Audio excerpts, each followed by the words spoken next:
Hi, everyone, and welcome to Signature West Podcast. I'm your host, Sam West from Palm Springs, California.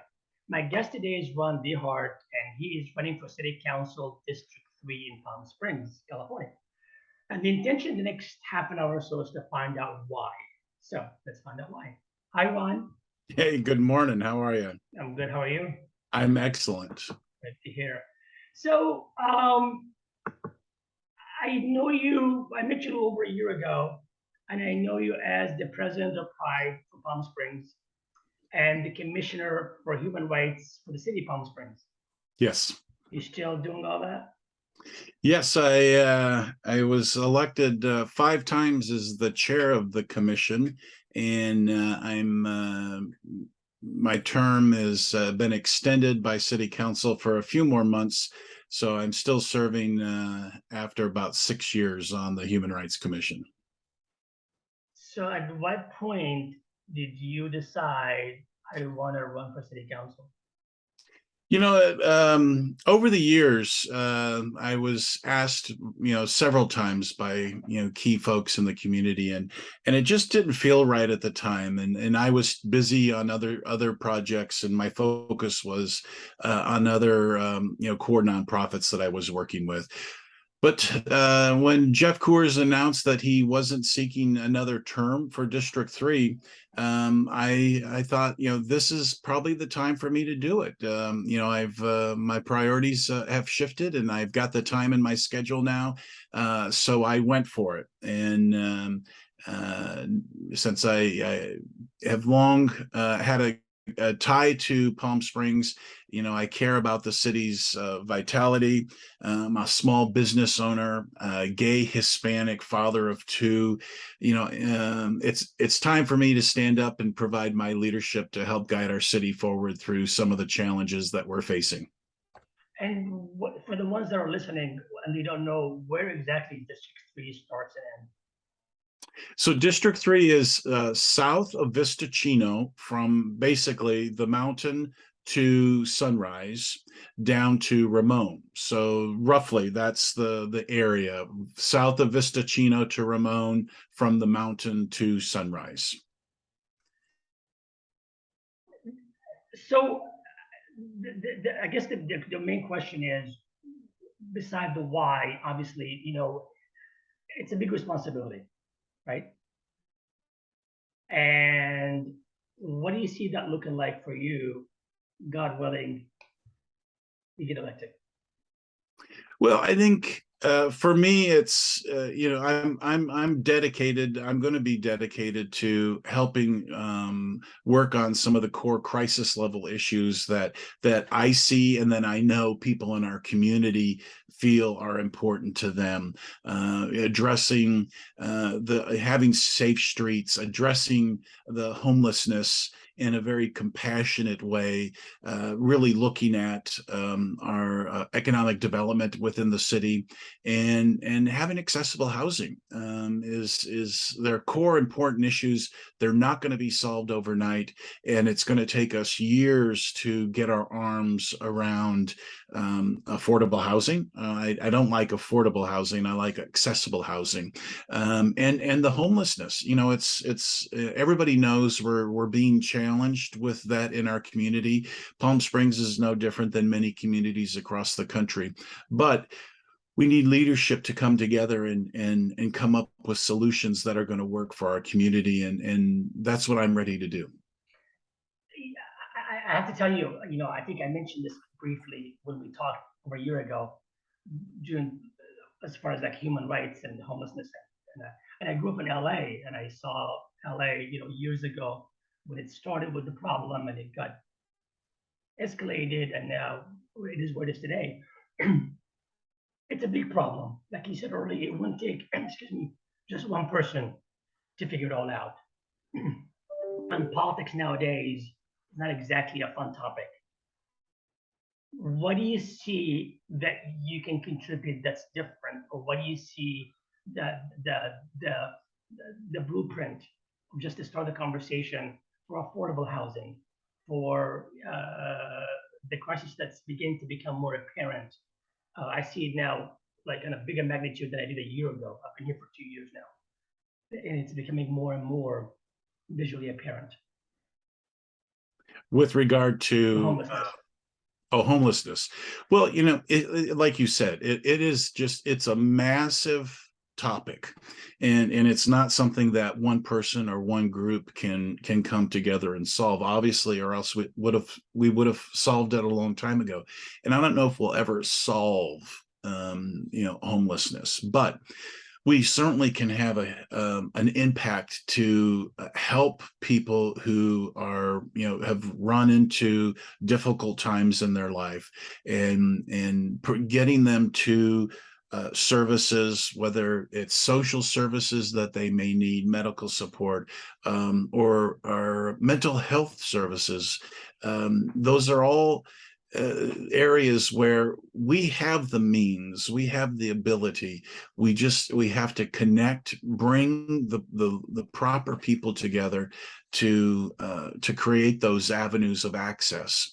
And that's where, leadership that's committed to doing that is going to have a huge role.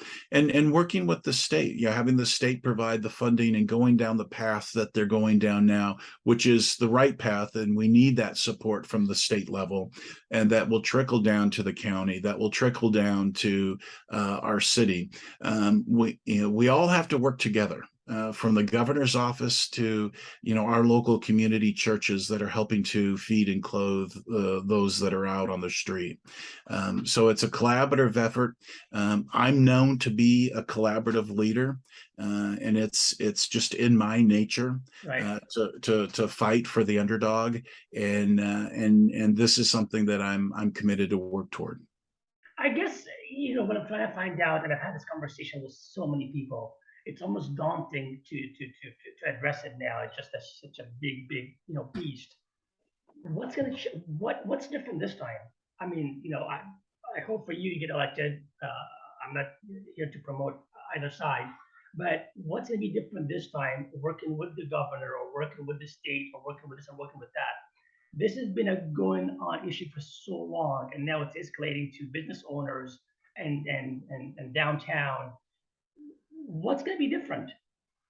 Yeah. Yeah, big question, and who really knows what that answer is. I don't know if anybody honestly would have that answer. But what I see from, personally, in my perspective, having the resources now that are coming from our assembly and the from the governor's office, having the ability to help people who are in mental health crisis situations.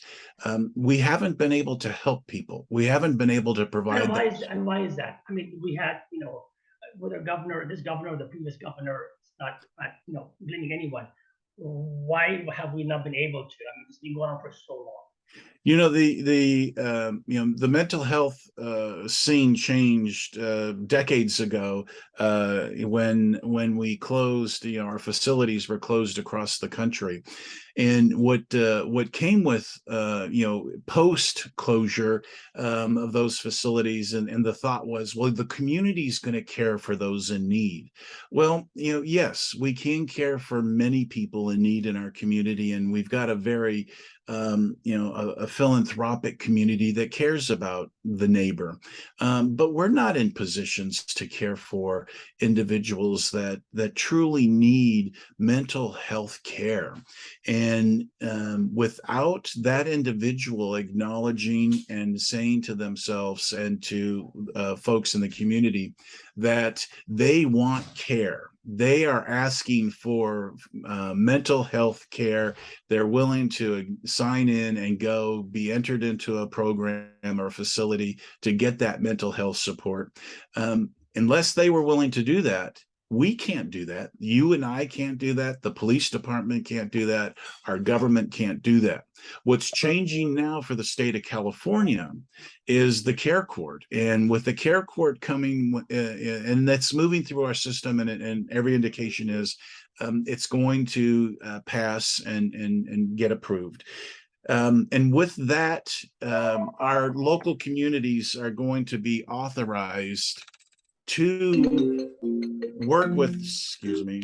work with our mental health community and get them into facilities. So you are going to be able to take conservatorship of individuals and get them into the facilities where they clearly are not in positions to make those decisions on their own. So the government will be, or the state of California will be in a position, and local cities will be in a position to help make those decisions from a conservatorship standpoint, and be able to get folks into those services that they clearly need. That's not going to help everybody. That's going to certainly allow the cities to help those that are on the street that need the help, and they're not in a position to ask for it, to understand what they need. We're going to have a big challenge with the percentage of folks that are on the street that are habitual drug users, and that's they've gone down that path, and they're not seeking treatment. Some people will seek treatment, and they do seek treatment here in our community. It happens, but it's not the norm, and that will continue to be a problem in our community, because some people think, well, the solution is just arrest these drug users, or arrest them every time we see them using drugs or buying drugs in the community. And it would be nice. And then what? You could, and then what? And yes, you can arrest them. But what happens here in the state of California, we passed legislation a few years ago that that says that we're not going to detain individuals for petty crimes. Many of the DAs in our larger cities aren't even prosecuting minor drug offenses. And when somebody does get arrested, when our police department takes the time and energy and they arrest this individual who may be using drugs on the street, look at the resources it takes for us to do that. We arrest them, take them to the jail, and they're released within several hours. And they're usually back on the streets in Palm Springs within several hours. So how many times and how much of our resources do we tie up in that process when the person is not going to be held accountable in jail? They're not going to be held in jail. And it will take a huge offense, catching somebody who's selling with the large amounts of drugs in their possession, and perhaps is a repeat offender, to be able to get them arrested and prosecute them so that they do see time in jail. So that is a problem. That's something that the state of California voters, we passed, and we felt that, the voters decided that, we shouldn't be incarcerating people for these minor offenses. And that's difficult for folks on the street to see, and even our business community, when our business community is being inundated with some of these challenges that come from folks that are using drugs and on the street, and causing problems for their business, their customers. But that's really, I really, at least from my perspective, I think the drug using issue is a fraction of the bigger problem. Like affordable housing, for example, we talked about that earlier, and Sure. affordability is becoming a problem. Whether you're a drug user or not, affordability is a problem. Yeah. So I haven't got to that other 33% of the people who are on the street are those who have fallen upon hard times. That's a big percent. Yeah, that have fallen onto hard times. They weren't able to make their rent payment check, and they're out on the street. And now would have the 10% rent increase that was passed by the state, that now people are landlords can increase the rent by 10%, which is a lot of money. Yeah. It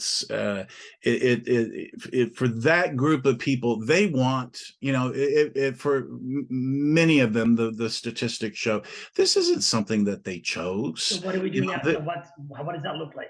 yeah, so that's where the accessible housing component comes into play. And we can't fool ourselves. This isn't going to get solved overnight. Yep. We are not going to magically build 3,000 Mhm. homes in the city of Palm Springs to be able to house the folks that need housing. And I don't know what the number is, but I suspect if we had 3,000 houses tomorrow, that would certainly help us. It would certainly help our workforce, but it's not going to end the problem. And it's not, it's a pipe dream to think that we're going to get that kind of housing anytime soon. So what we have to do, we've got to take small steps. We've got to start. We've got to start somewhere. I am a firm believer that we've got to start with workforce housing for the workers in our Workforce, community. Workforce housing, what you mean? get housing, get accessible housing for those that are the workforce in our own community, that are the backbone of the means and mode of operation for our And what businesses, does for that look our like? industry.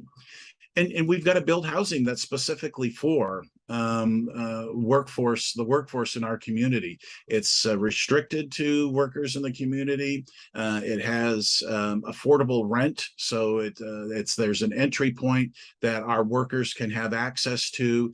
They won't have to be forced to be driving 45 minutes, an hour and a half in the morning and in the night. That they can live in our community, they can raise their families in our community. But we've got to start somewhere. And does that mean we can build 180 units in the next 2 years? Does it mean 225 units? That is very doable, and we've got the ability to do that, and we need to In do a that. timely manner? Do we? Say again. In a timely manner? Do we? Yeah, I think time is everything, right? I It's understand, not but gonna it's not gonna happen overnight. right. There is nothing we can do that's gonna create this housing environment for us in 60 days, 90 days. But we have to commit to start and build these units and get them so folks can live and raise their children in their own backyard, and not be looking at situations where they can't survive paycheck to paycheck, and then that puts them at risk of being the next people that have to live in their car or live on the street. So there is no magic solution. I don't know of it. I just can share with you some thoughts on how I see us approaching this accessible housing issue, while at the same time we have to work on developments that will provide a percentage of low income housing availability in developments that are being constructed in the city. That's not going to be the end solution. I don't see us ever getting to a point where we will have enough units with developments coming online No. that are going to solve the problem. So I say tackle the workforce housing issue first, and if it means we can have 1,000 to 2,000 units specifically aimed for our workforce in Palm Springs, that's a big accomplishment. And then at the same time, continue to bring online these dozen, 2 dozen, 3 dozen unit facilities that are specifically set aside for low income housing. Let me ask you this: is it possible? I don't know much about politics in city, state versus city. On a local level, is it possible to bring down the rent control to at least harness the escalation of the 10% of the world that's being increased, and at least make that a little bit more affordable while you and everybody else working on building the affordability housing. Yeah, and that was the rent control conversation was on the last city council agenda, and it was tabled for a time when there was more time to have that discussion. I don't know, Sam. I don't know the legalities behind that either, but that is definitely a core issue that we have to look at to see, is there any way we can curb that financial, the rent increases which Because it cause. makes no sense. I mean, why are you working hard on affordability? In the meantime, it's going 10%. By the time, however many months it takes to build affordability, the 10% already is in effect. It's almost like backwards. I mean, forgive me for being such a downer, but it's like it only makes the process harder for you guys to accomplish your goal, while landlords now have the law on their side to go 10%, which is the Yeah, maximum allowed, yeah. as opposed to 3%.